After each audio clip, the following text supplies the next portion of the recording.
தந்தை, மகன், தூய ஆவியின் பெயராலே ஆமென். யோவான் எழுதிய நற்செய்தி வாசகம் அதிகாரம் 21 இறைவசனங்கள் 1 முதல் 19 முடிய. அக்காலத்தில் இயேசு தம் சீடருக்கு திபேரிய கடல் அருகே மீண்டும் தோன்றினார்.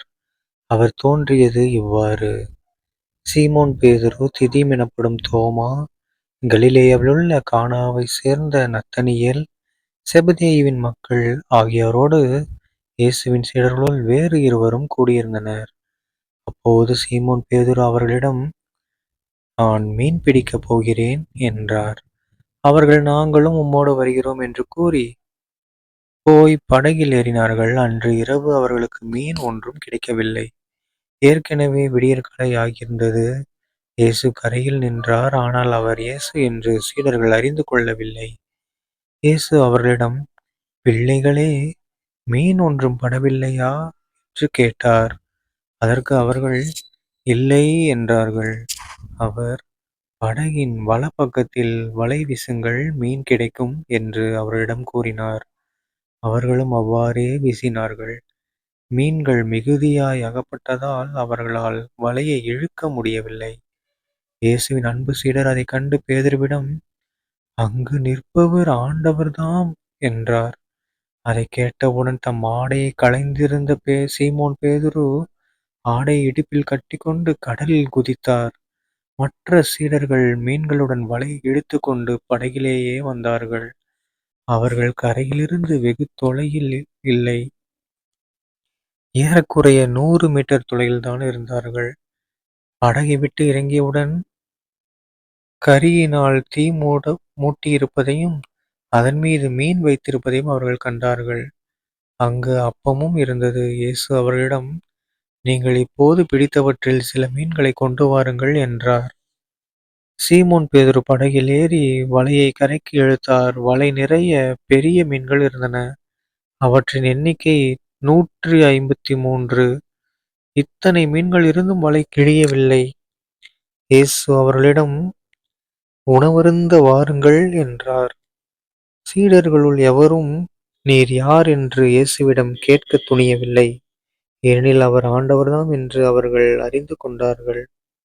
இயேசு அவர்கள் அருகில் வந்து அப்பத்தை எடுத்து அவர்களிடம் கொடுத்தார். மீனையும் அவ்வாறே கொடுத்தார். இவ்வாறு இயேசு இறந்து உயிருடன் எழுப்பப்பட்ட பின்பு தம் சீடருக்கு இப்போது 3ஆம் முறையாக தோன்றினார். அவர்கள் உணவு அருந்திய பின் இயேசு சீமோன் பேதுருவிடம், யோவானின் மகன் சீமோனே, நீ இவர்களை விட மிகுதியாக என் மீது அன்பு செலுத்துகிறாயா என்று கேட்டார். அவர் இயேசுவிடம், ஆம் ஆண்டவரே, எனக்கு உம்மிடம் அன்பு உண்டு என உமக்கு தெரியுமே என்றார்.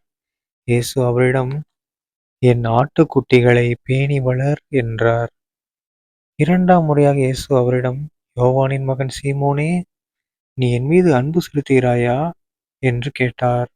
அவர் இயேசுவிடம், ஆம் ஆண்டவரே, எனக்கு உம்மிடம் அன்பு உண்டு என உமக்கு தெரியுமே என்றார். இயேசு அவரிடம், என் ஆடுகளை மேய் என்றார். 3ஆம் முறையாக இயேசு அவரிடம், யோவானின் மகன் சீமோனே, உனக்கு என்னிடம் அன்பு உண்டா என்று கேட்டார். உனக்கு என்னிடம் அன்பு உண்டா என்று இயேசு 3ஆம் முறை கேட்டதால் பேதுரு துயருற்று அவரிடம், ஆண்டவரே, உமக்கு எல்லாம் தெரியுமே, எனக்கு உம்மீது அன்பு உண்டு என்பது நீர் அறியாத ஒன்றா என்றார். இயேசு அவரிடம், என் ஆடுகளை பேணி வளர். நீ இளைஞனாக இருந்தபோது நீயே இடையை கட்டிக்கொண்டு உனக்கு விருப்பமான இடத்தில் நடமாடி வந்தாய். உனக்கு முதிர்ந்த வயது ஆகும்போது நீ கைகளை விரித்துக் கொடுப்பாய். வேறொருவர் உன்னை கட்டி உனக்கு விருப்பமில்லாத இடத்திற்கு கூட்டிச் செல்வார் என உறுதியாக உனக்குச் சொல்கிறேன் என்றார். பேதுரு எவ்வாறு இறந்து கடவுளை மாட்சிப்படுத்தப் போகிறார் என்பதை குறிப்பிட்டே அவர் இவ்வாறு சொன்னார். இதைச் சொன்னபின் பேதுருவிடம், என்னை பின்தொடர் என்றார். ஆண்டவரின் அருள்வாக்கு. கிறிஸ்துவே உமக்கு புகழ். அன்பான சகோதர சகோதரிகளே, இன்று பாஸ்கா 3ஆம் வாரம் மே மாதம் 4ஆம் தேதி 2025ஆம் வருடம் ஞாயிற்றுக்கிழமை. இன்றைய நற்செய்தியில பாருங்க, நம்ம இயேசு கிறிஸ்து ஆண்டவர் என்ன பண்றாரு, தன்னுடைய சீடர்களுக்கு 3ஆம் முறையாக காட்சி கொடுக்கிறாரு. ஓகேங்களா? ஸோ வழக்கம் போல பற்பல அடிக்கடி அவர் செய்யக்கூடிய அதிசயங்கள், அற்புதங்கள்லாம் செய்றாரு. ஓகேங்களா? அவங்க நைட்டு ஃபுல்லா மீன் பிடிக்க பார்க்குறாங்க. ஒரு மீனும் கிடைக்கல. ஏசப்பா மீன போடுனாரு. கரெக்ட்டா மீன் கிடைச்சிருச்சு. அவ்ளோ மீன் கிடைச்சிருக்குது. வலை கிழியிற அளவுக்கு இருந்தும், ஆனா வலை கிழியல. ஆனா அதிக மீன் பெரிய பெரிய மீன்லாம் கிடைச்சிருக்கு பாருங்க. ஓகேங்களா? ஸோ நாமளும் அப்படிதான். என்னது? ஏசப்பா நமக்கும் நம்மளோட லைஃப்லயும் அவர் வர ஆரம்பிச்சுட்டாருன்னா, நமக்கும் என்ன பண்ணுவாரு? பற்பல அற்புதங்கள் செய்வாரு. அதிசயமா இருக்கும். இது எப்புட்றா நடந்துச்சு? இது எப்படி நடந்துச்சு? இது எப்படி நடந்ததுன்னு நமக்குள்ள ஒரு ஆச்சரியமான கேள்விகள் எழுந்துகிட்டே இருக்கும். பட் அதுக்கெல்லாம் என்ன வேணும்? ஏசப்பா நம்ம கூட இருக்கணும். அப்ப மட்டும் தான் இது எல்லாமே நமக்கு முடியும். ஓகேங்களா? ஸோ, ஏசப்பா நம்ம கூடவே இருக்கணும்னா நம்ம என்ன பண்ணணும்? அவர முழுமையா நம்பணும். பாருங்க, சீடர்களே கூட நம்புறதுக்கு லைட்டா யோசிக்கிறாங்க. ஆனா நம்ம அப்படி இருக்கக்கூடாது. ஏன்னா நமக்கு இப்ப எல்லாமே தெரியும்.